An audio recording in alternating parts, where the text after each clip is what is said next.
मानवी जीवन हे इतर सगळ्या जीवनापेक्षा श्रेष्ठ आहे. त्याचं कारण आहे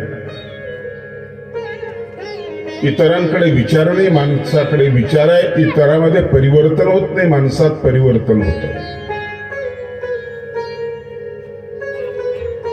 समस्येची उकल माणूस करतो, समस्येचा शोध घेतो आणि ध्येय अगोदर निश्चित करत असतो.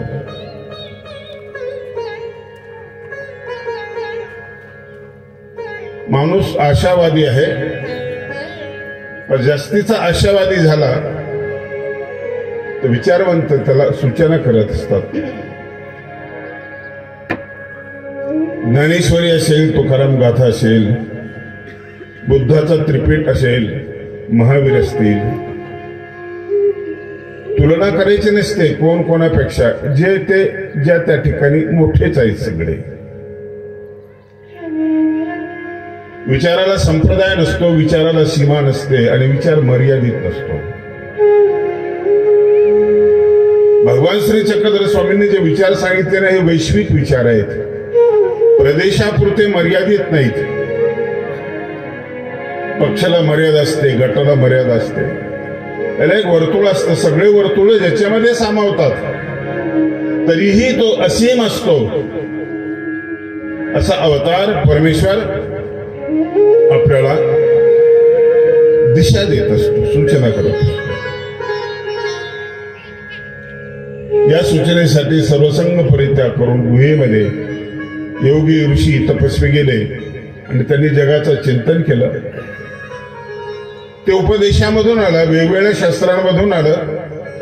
अत्यंत हलाखीच्या परिस्थितीतून त्यांनी लिहिलं. समाज त्यांच्या डोळ्यासमोर आहे.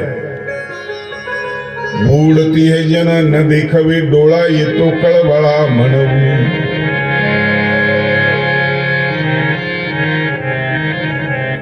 कुठल्या संप्रदायाचा जातीचा उल्लेख कुठे अभंगामध्ये नाही आहे. आणि जगाची सुखोद्देशे जे शरीर वाचा मानसे रहाटणे जे, या ओळीमध्ये ज्ञानेश्वर महाराजांनी आणि जगाची सुखोद्देश, मी जे करतो त्याला उद्देश आहे. तो उद्देश इतका मोठा आहे की जग माझ्या डोळ्यासमोर आहे. आपला परिवाराचा उद्देश असतो, वैयक्तिक असतो, नात्यागोत्याचा असतो, कुठल्या तरी जातीसाठी आपला उद्देश असतो. या जातीचा मला उद्धार करायचा असा उद्देश असतो. संत या सगळ्या गोष्टीच्या पलीकडे गेलेत आणि पलीकडे जाण्यासाठी श्री चक्रधर स्वामींनी काही सूत्र निरूपण केलेले. स्वदेश सोड, तिच्या पलीकडे, स्वग्रामाच्या पलीकडे जा, संबंधियाच्या पलीकडे जा. जे जे दिसतं याच्या पलीकडे जाण्याच्या पलीकडे जाऊन विचार करा. तो विचार भौतिक नसेल, भौतिक विचार नाही तो. लौकिक जीवनातला तो विचार नसेल, लौकिक जीवनातले सुख तिथं अपेक्षित नाही. म्हणून तर झोपड्यामधून ते विचाराचे प्रकाश ज्योत आपल्याकडे आलेले, जंगलामधून आले. आमच्या मुरारी मल्ल व्यासांनी 125 प्रकारचं असती परीचं स्वरूप लिहिलं, विविध प्रकार लिहिले. 125 झाडाखाली आम्ही तर बहाणे करतो की मी केलं असतं, पण हे असतं प्रशस्त जागा असते तर केलं असतं, अमुक असतं तर. या बहाण्याच्याही पलीकडे कुठलाच बहाणा उरला नाही, कुठलाच बहाणा उरला नाही. मी उरला नाही, माझं पण उरलं नाही. या दोनच शब्दात आपण अडकून बसलो नाही. हे दोनच शब्द सोडायचे, मी आणि माझं पण. मी मध्ये मी हुशार आहे, मी गायक आहे, मी कीर्तनकार आहे, प्रवचन, मी शेतकरी, मी अभिनेता, मी कलाकार, मी अमुक तमुक. हा संपला की जो शिल्लक राहतो.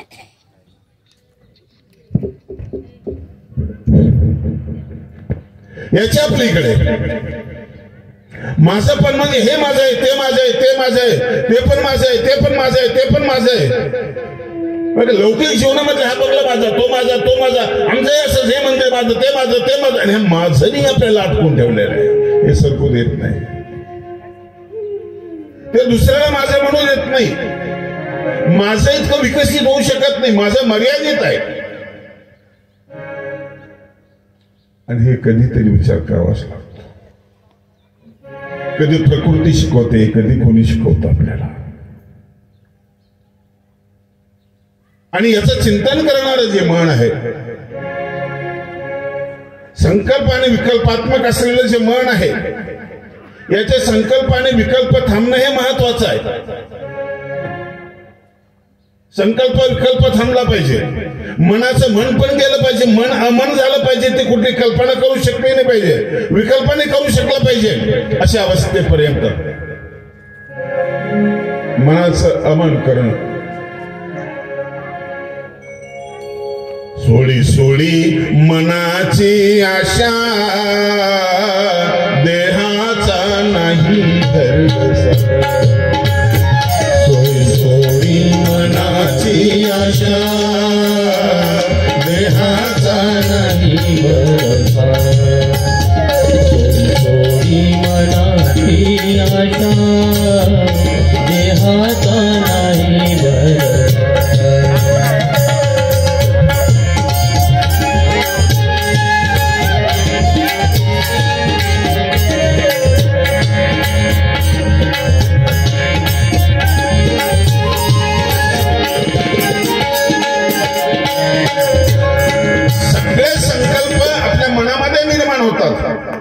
तुम्ही बांधलेला बंगला अगोदर तुमच्या मनामध्ये आहे,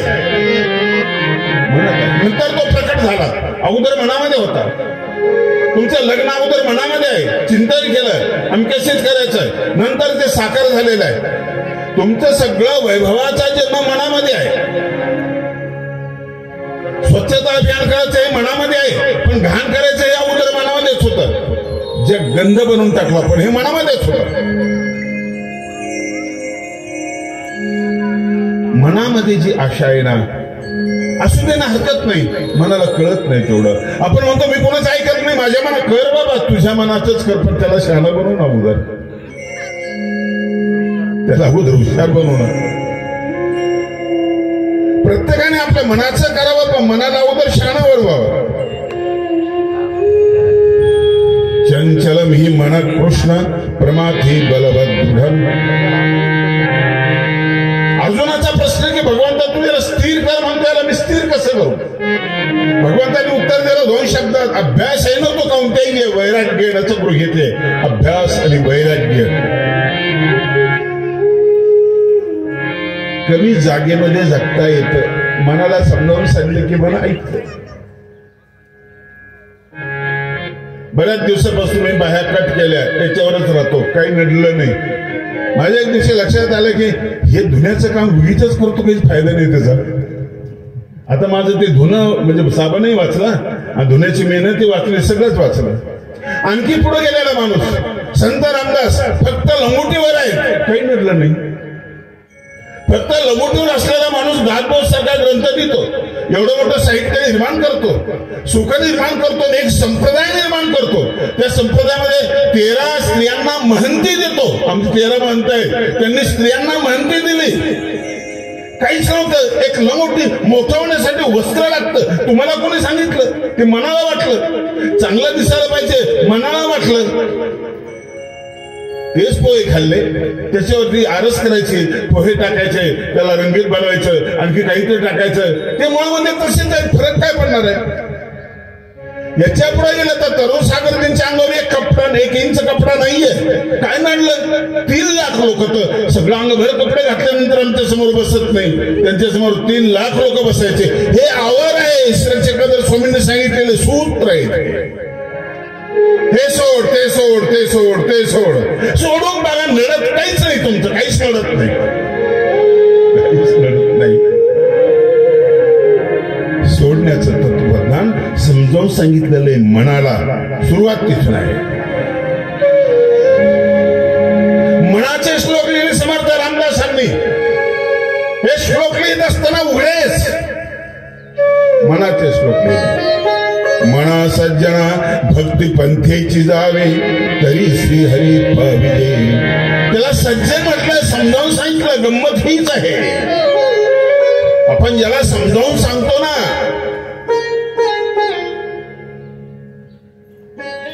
त्याचा सन्मान करत नाही. त्याला अगोदर सज्जना म्हटलं, म्हणा सज्जना भक्तिपंथीची झाली. संसारिक जीवनामध्ये गरजेच्या काही गोष्टी आहेत, संग्रहाची एक सीमा आहे, ते गरजेची गोष्ट आहे, पण त्याच्या पलीकडे एक गोष्ट अशी आहे. परवा मी झाडं कापायची ते कैची माझ्याकडे होती, ती पाहत होतो, नाही सापडली, मला नाही सापडली. दिवसभर पाहिली, नाही सापडली. मग दुसरी आणली, तिसऱ्या दिवशी पहिली सापडली. आणि त्यावेळेस ठरवलं की आपल्या मनाचा संग्रह कमी झालेला आहे. ज्याला मन स्वीकारत नाही ते आपलं नाही, देऊन टाकू कोणाला. कपड्याचे गठ्ठे खूप गठ्ठे, कुठला कपडा कुठं ठेवला हे लक्षात येत नसेल तर देऊन टाका कोणाला तरी. मनाचा ताण कमी करा.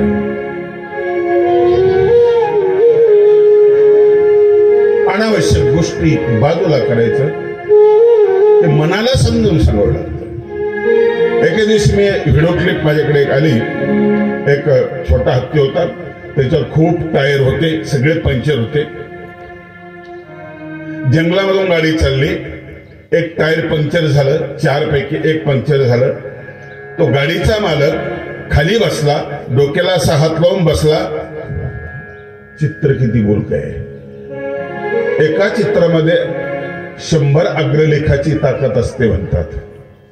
व्यंग्यचित्र पाहतून आपण भर घालून जातो. मागे मराठा समाजावरचं व्यंग्यचित्र होतं ना, सगळं महाराष्ट्र असं गदगद हल्ला होता. ही चित्रातली ताकद आहे. पुस्तकाचा सोडा, अनेक पुस्तकाची शक्ती एखाद्या चित्रामध्ये असते. पहिले तर चित्राचीच भाषा होती. भाषेचा जन्म होण्याच्या अगोदर संकेताची भाषा होती, चित्राची भाषा होती. चित्राने समजून जात होता. जरासंधाला मारायचं, कसं मारायचं तो मरत नव्हता, तुकडे केले तरी झुटला जात होता. चित्राची भाषा वापरली कृष्णाने. भीमाकडे बघितलं, एक काडी हातात घेतली, काड्याशी शिरली, उलटी फेकली. भीमाच्या लक्षात आलं ती भाषा कळायला भीम लागतो. भीमाला उगीच तुम्ही खादाड समजता, फार हुशार. मिरवणूक कुणाचीच काढली नाही भगवान श्रीकृष्णाने, फक्त भीमाची मिरवणूक काढली. जरासंध मारल्यानंतर फार फार बुद्धिमान होता.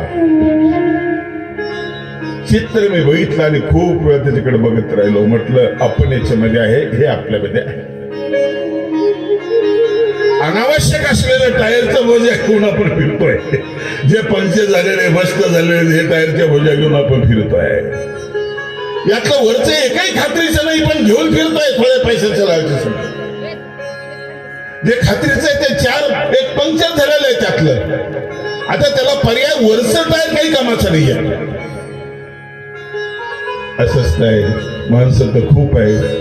एखाद्या पंथामध्ये टायर सारखे बरेच आहेत आणि चालणारे थोडेच आहेत. एखाद्या घरामध्ये काम करणारे कुणीच नाही. तक्रारी होता, संघर्ष होतो, हा काही करत नाही, तो फिरत बसतो. चालणारे थोडेच आहेत. एखाद्या गावामध्ये काम करणारे थोडेच असतात, न काम करणारे जास्त असतात. करायचं काय?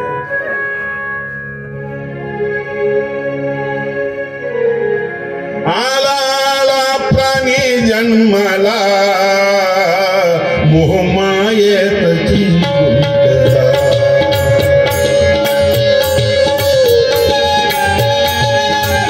मोहमायेतची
वेगवेगळं, जीवनाचे वेगवेगळे कप्पे आहेत, वेगवेगळ्या कप्प्याला एक अर्थ आहे. सुरुवात आहे समजून घेण्यानंतर आहे जमा करणं आणि नंतर आहे त्याग करणं. त्यागापर्यंतचा प्रवास बाबूराव दादांनी जो स्वीकारलेला आहे तो आपल्याला समजून घ्यायचा आहे. त्याग करणं शेवटी जमा करताना जेवढा आनंद आहे तेवढाच सांभाळताना पाहिजे, तेवढाच त्याग करताना आनंद पाहिजे, तेवढंच त्याग करताना पाहिजे. जमतं का? नाही, सामान्य माणसात नाही, सगळ्यांना जमत. लाल बहादूर शास्त्रींना जमलं ना, जमलं त्यांना. अण्णा हजारेंना जमलं ना, एका खोलीमध्ये भागलं ना, जीवाला लागलं. पण एका खोलीमध्ये खोलीवर काम नाहीये, फार मोठं काम केलं. शास्त्रींजवळ कुठला संग्रह नव्हता, पंतप्रधानाला जमलं ना. युद्ध सुरू झालं, पैशाची अडचण आली, घरात सांगायची गरज नव्हती, पत्नीला सांगितलं ना शेंगदाणे कमी वापर, 2 दिवसाचे, एका दिवसाचे वापर ते 2 दिवस पुरले पाहिजे असे वापर. जमलं ना. पगार घ्यायचा नाही, पंतप्रधानाला जो निधी मिळतो ते मानधन मिळतं ते नाही घ्यायचं, जमलं ना त्यांना. साध्या घरात राहणं जमलं ना. हे जमत नाही असं आपल्याला अडचणी आहे, दुःख आहे, दुःखामध्ये जमत ना. सावरकरांना जमलं ना, हातामाळामध्ये बेडे असताना सुद्धा कविता करताना जमलं ना. नाही परत नाही मातृभूमीला सागरा प्राण. अरे समुद्राशी बोलता आलं, हातापायामध्ये बेडे असताना इतका मोकळा तो माणूस आहे. कधी होणार मोकळे? कवी कलेशाला जमलं ना. औरंगजेबाच्या समोर साल काढलेले संभाजी राजांची अंगाची डोळे फोडलेले, याच्यात झालेलं आहे. कविराज सुस्ते काय एखादी कविता म्हटला ना, कविता तिथं काल यवन की सभा में शंभू भयो बजरंग. अरे रावणा, तुझ्या सभेमध्ये माझा संभाजी रक्त बंबाळलाही, तो हनुमान आहे. तुला शरीरावर रक्त दिसत असेल, मला हिंगोळ दिसत. किती बहाणे करताय, छोट्या छोट्या बहाण्याने आत्महत्या करतायत लोक.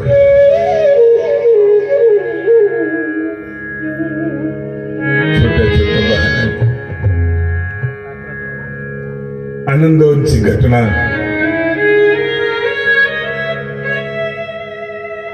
व्यथित करते माणसाला. भली भली माणसं हे नाही जमलं म्हणून त्या टोकाला जातात. अरुंदात्याने कसले गाणे गायले या जगण्यावर, या जीवनावर.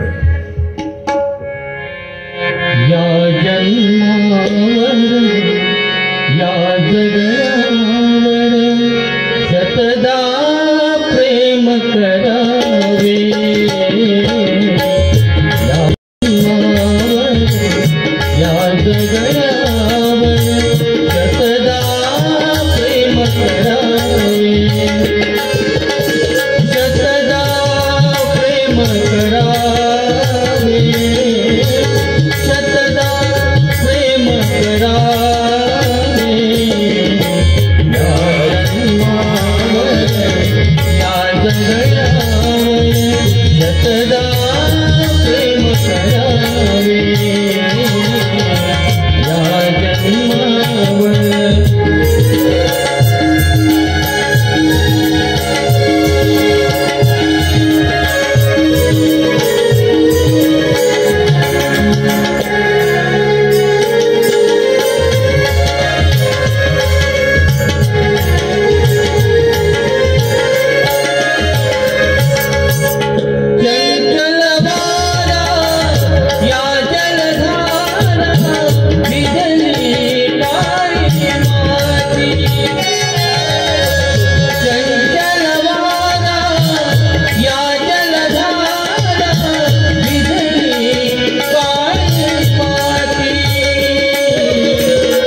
फुले काजरी असून गुलाबी फुले काजरी बघून कुणाचे हळवे ओठ हलावे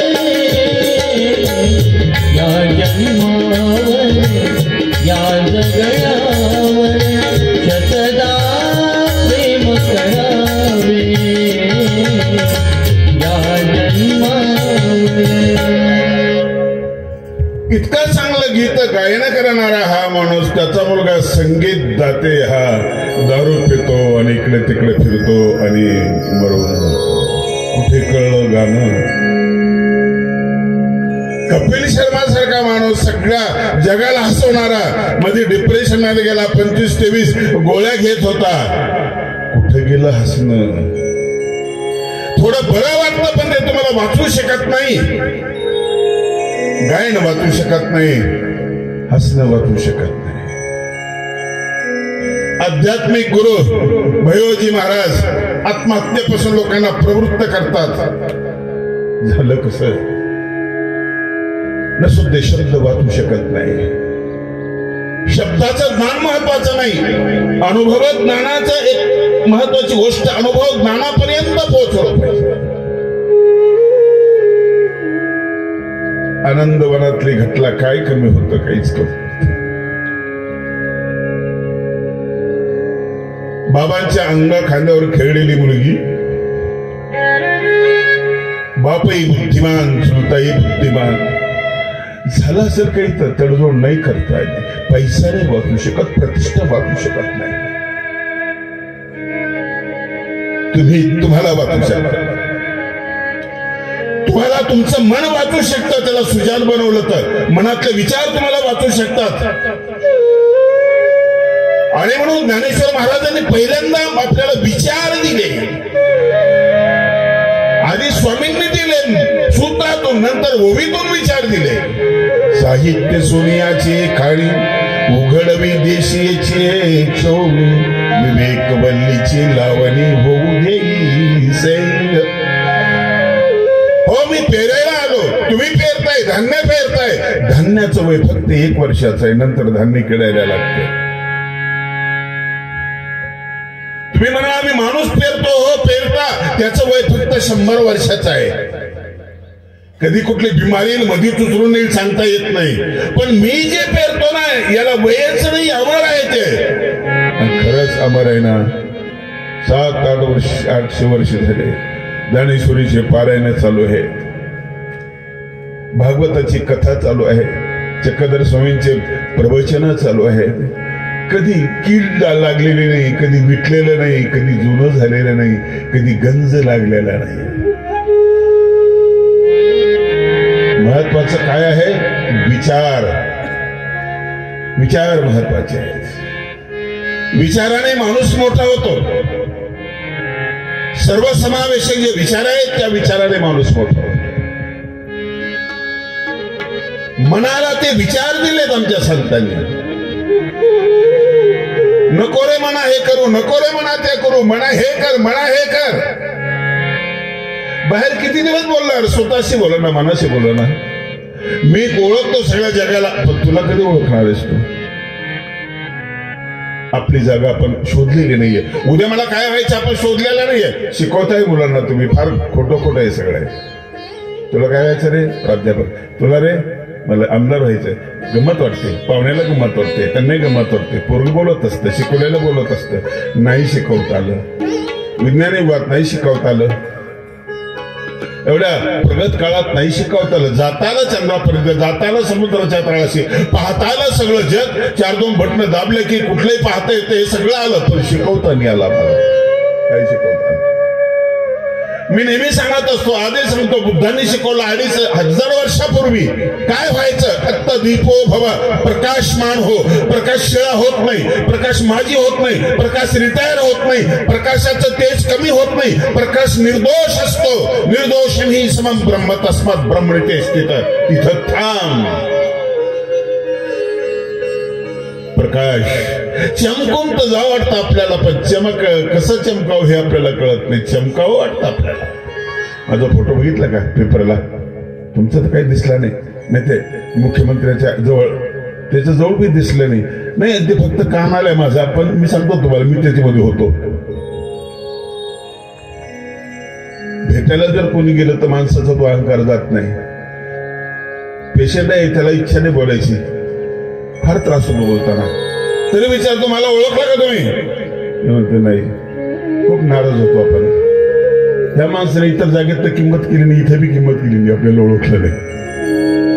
मग ते हो गणपतराव का, कॉलर ताट होते आपली, ओळख की नाही आपल्याला, आहे की नाही आपली किंमत. किती चमकून जाणार, किती चमकून जाणार.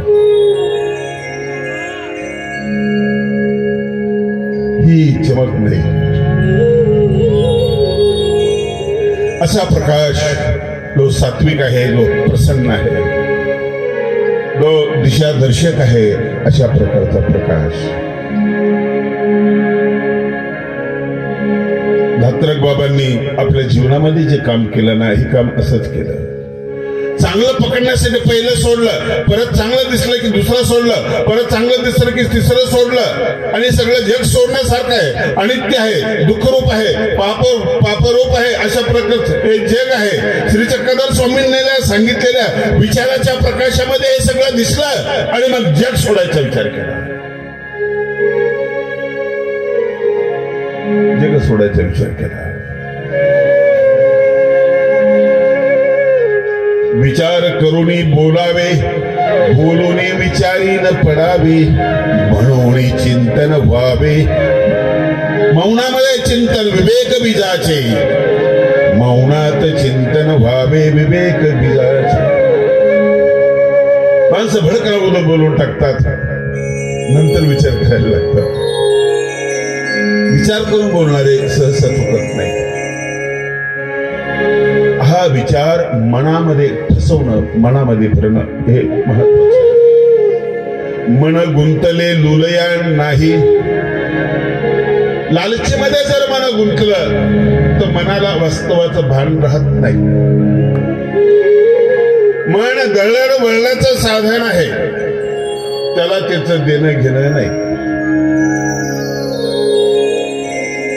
आंबा बघितला, आंबा खावासा बघितला, दुसऱ्याचं शेत आहे, दुसऱ्याचा बगीचा आहे, मनामध्ये निर्माण झालं इथं कोणी दिसत नाही. गेलो, आंबा घेतला, खाल्ला, गोड लागला, माणसाला कळलं, आला आणि तिने पाठीमध्ये खूप धपाटे मारले. चोरी करतोस. पाठ मध्ये पडलेली नव्हती, हातामध्ये पडलेलं नव्हतं. ज्याला मारलं ते त्याला जबाबदारच नाही, ज्याला मारलं त्याला जबाबदार मन आहे, त्याला काही कुठला त्रास नाही. रडायला डोळे लागलेले आहेत. ही सगळी क्रिया कशामुळे घडली? आंबा असो की कुठली गोष्ट असतो, लोक असो, ही कशामुळे क्रिया घडलेली आहे? ही मनामुळे क्रिया घडलेली आहे. भास्कर भट्ट बोरीकर म्हणतात की मन हे चोरटे, अनुराग शस्त्रे तिखटे, होणारी ती चोर वाटे मनमथाची. सगळे वाया गेलेली माणसं आहेत, जे भ्रष्ट झालेली माणसं आहेत, बदनाम झालेली माणसं आहेत, ही सगळी मनामुळे बदनाम झालेली आहे. मनापर्यंत विचार व्यवस्थित गेला नाही, ही म्हणून बदनाम झालेली माणसं.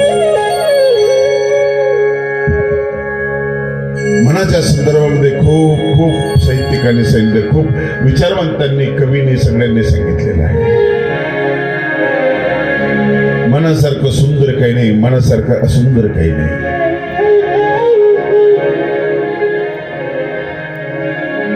असं हे मन क्षणोक्षणी हाची करावा विचार, क्षणोक्षणी हाची करावा विचार, क्षणोक्षणी हाची करावा विचार, क्षणोक्षणी हाची करावा विचार.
जाणार हा जिवंत देह जाणार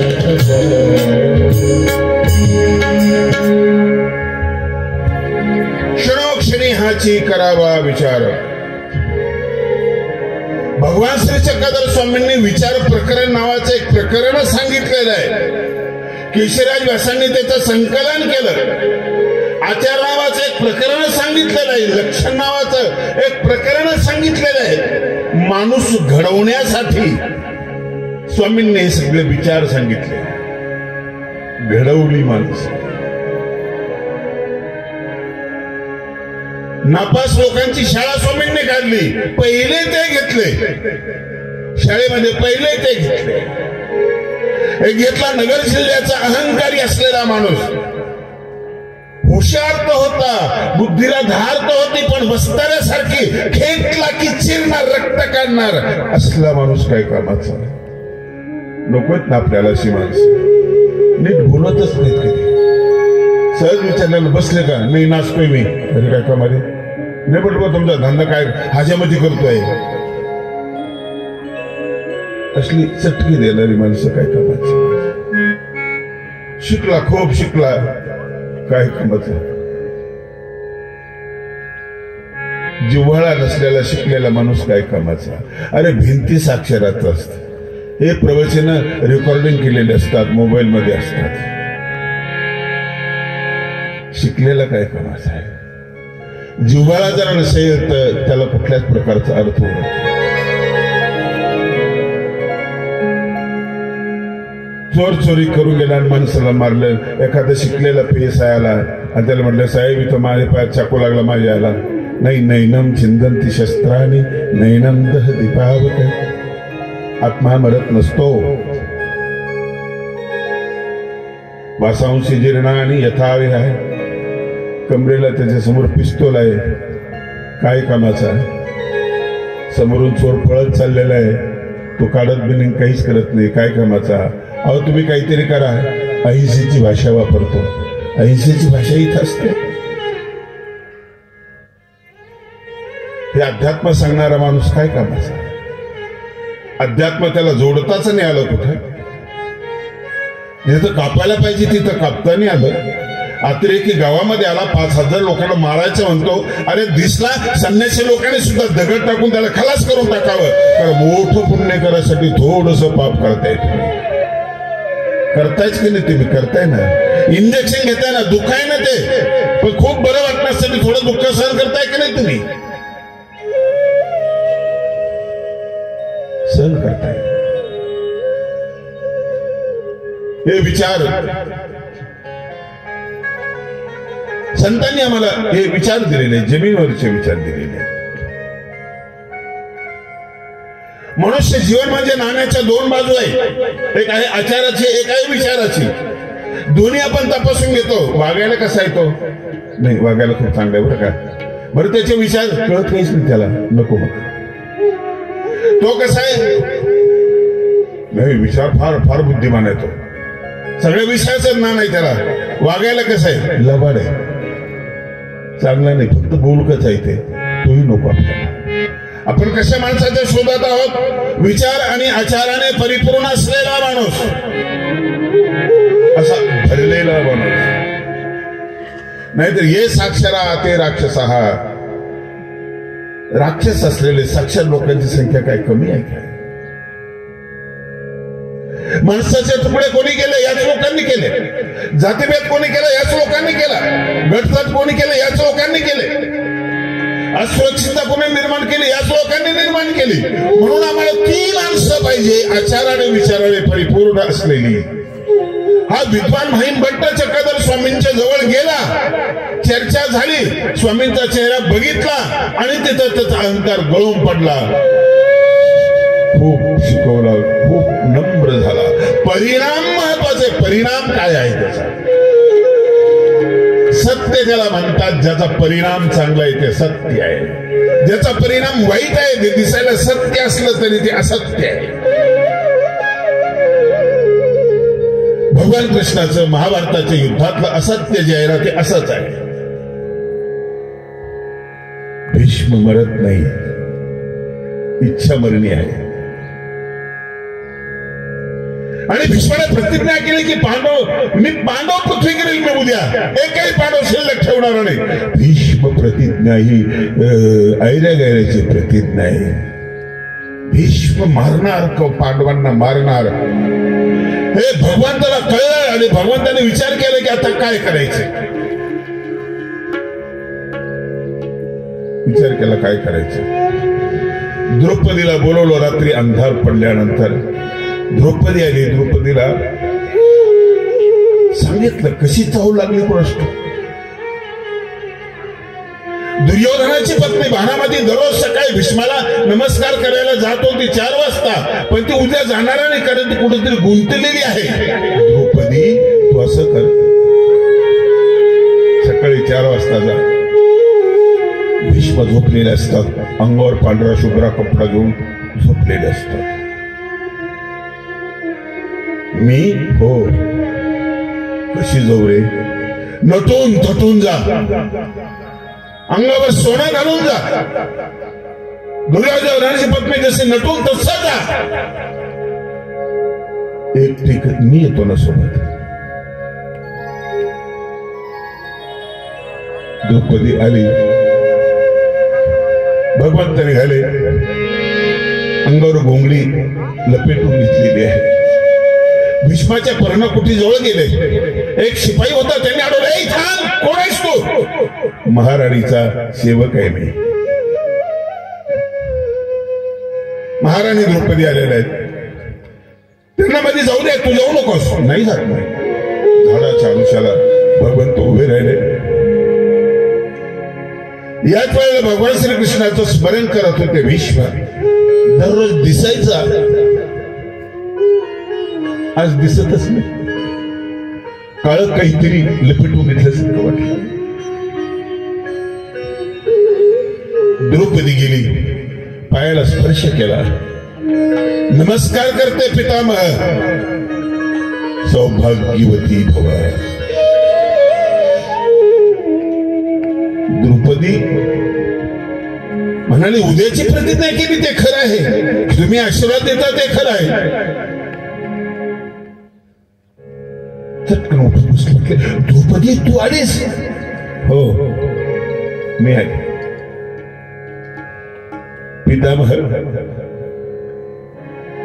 सौभाग्यवती म्हणाला तुम्ही. सोबत कोण आहे तुझ्या का नाही आहे. म्हणूनच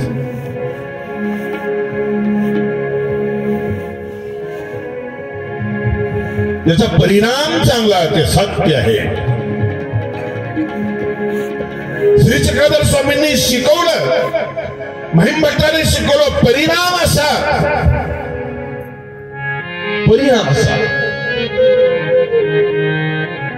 श्रीमंत सोन्याच्या सहवासात असलेला तो, सोनं जमा करणारा तो, आता गोविंद प्रभूच्या सान्निध्यामध्ये राख जमा करायला लागला.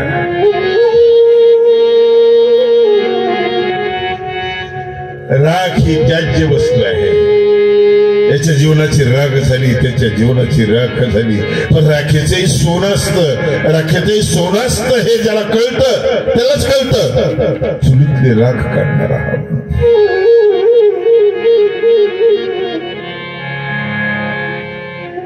नागदेवाचारासारखा दरोडेखोर असलेला माणूस, हातात तलवार घेऊन फिरणारा माणूस, या माणसाला या पंथाचं आचार्य बनवलं. त्यातले सगळे दोष बाजूला काढले.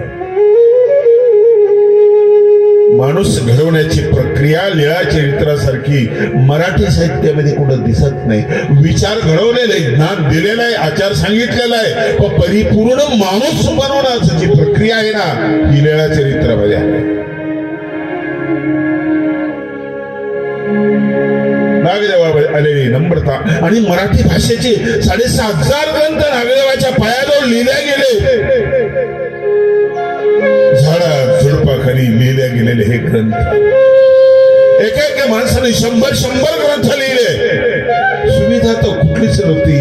आतली इच्छाशक्ती जागी केली. इच्छाशक्तीमध्ये चुंबकत्व असतं. इच्छाशक्ती ज्याच्यात आहे तो कधी हार मानत नाही. काही नसलं तरी तो उभं करतो.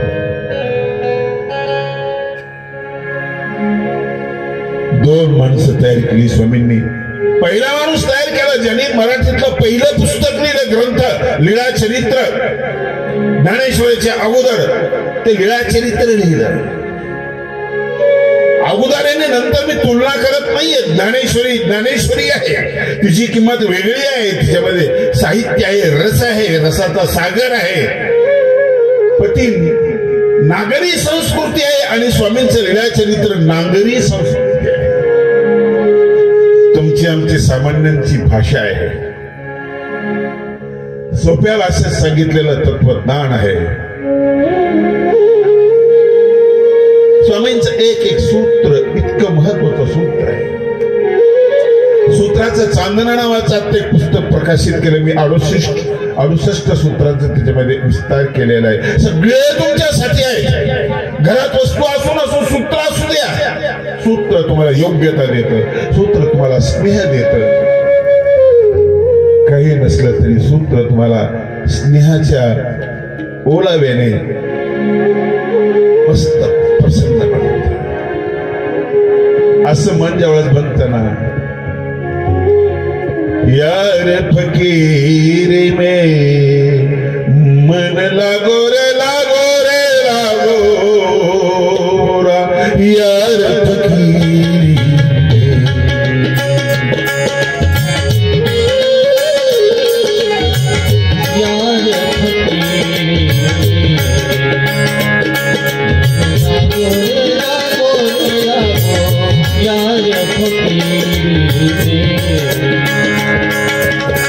जो सुख पाओ हरि भजन में वो सुख नहीं अनेरी में. जो सुख पाओ हरि भजन में वो सुख नहीं अमीरी में. लागो मेरा यार, मन लागो मेरो यार, मन लागो मेरो यार फकीर.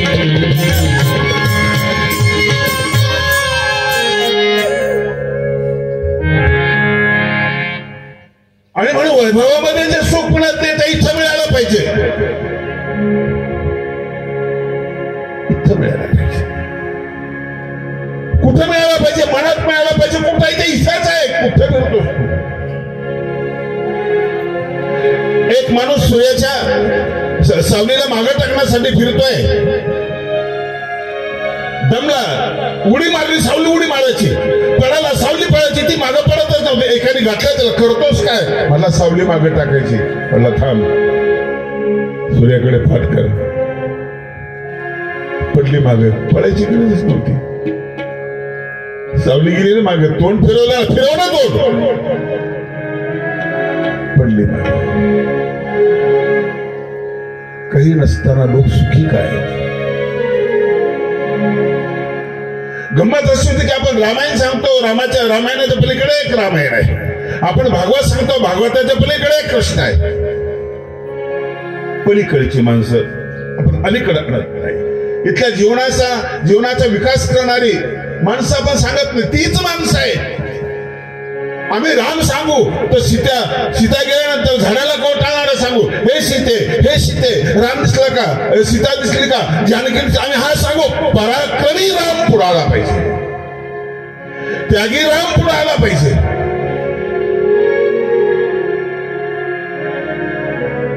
सोळा वर्षाचं रामाचं जीवन, 16 वर्षाचं वय.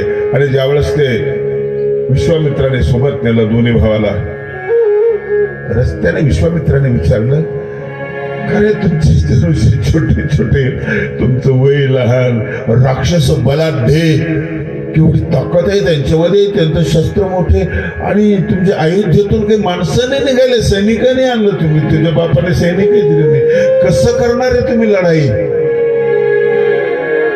आपण म्हटलं तो खरंच आहे. 2-4 किलोमीटर गाडी आपली परत गेल्यानंतर आपण मोबाईल विसरला, लक्षात येतो आणि परत आणखी वापस येतो. त्यांनी तसं केलं असेल. पप्पा वापस आलो, सैनिक द्या ना, नाही आमचं कसं व्हायचं? राम आणि विश्वामित्राला विचारलं, तिथं तुमच्या आश्रमाच्या होती कोण लोक आहेत? म्हटले आदिवासी आहेत. म्हणजे झालं माझं काम. तिथं सैनिक निर्माण करीन मी. बापाच्या प्रॉपर्टीवर रेखा मारणार नाही, मी निर्माण करीन. हे तिथून शिकायला हरकत नाही, बापाला समजून घ्यायला हरकत नाही. मी गाडी घ्यायला गेलो शोरूमला, एक म्हातारा त्याचा मुलगा गाडी घ्यायला आला. म्हातारा म्हणजे सांग रे बाबा कोणती गाडी घ्यायची? म्हणे पप्पा ती ही गाडी चांगली आहे, स्कॉर्पिओ ही गाडी खूप चांगली आहे. बरं किती पैसे लागतात रे? म्हणे 11 लाख रुपये लागतात. बरं घेऊन टाक. पप्पा ती पलीकडे हिच्यापेक्षा चांगली आहे. म्हणे ती कशी चांगली आहे रे? तिला ते हे असतं म्हणे, ते तुम्हाला नाही कळणार, ते पॉवर विंडो म्हणतात म्हणे त्याला. बरं काय असेल त्याचं काय असतं? काच वर करायचं, खाली करायचं ना, तर फक्त बटन दाबायचं, सुं सटक वर जात. परत बटन दाबलं सुं सटक खाली येतं.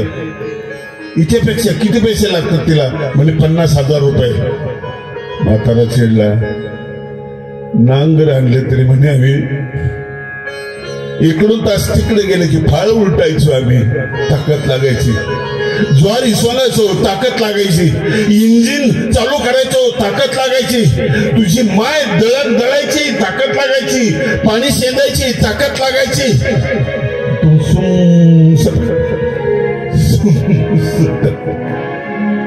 गधड्या तुला कुठल्या अक्कल आहे करे म्हणे? कष्ट काय असतात. आयता पैसा म्हणून तू असं करतोस. राम म्हणाले तिथं माणसं निर्माण करीन सैनिक. लोहार आहे का? म्हणे आहे लोहार. झालं माझं शस्त्र निर्माण करीन मी. कोणी ओळखीचं आहे का तिकडे? नाही. मी नाते तयार करीन. मी माणसासोबत मैत्री करीन, वानरासोबत मैत्री करीन, भिल्लांसोबत मैत्री करीन मी.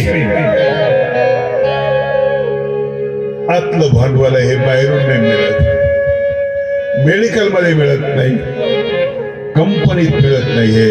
आणि असं जो माणूस आहे ना, तो संघटनेचं कौशल्य करतो. सामर्थ्य बाहेर नाही, सामर्थ्य आत आहे. सामर्थ्य आत आहे. नखात माझ्या सामर्थ्य नांगराचे, असं श्रीकृष्ण म्हणू शकतात.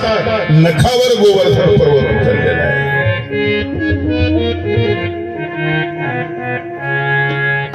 श्री चक्रधर स्वामींच्या चरित्राच्या पलीकडे चक्रधर स्वामी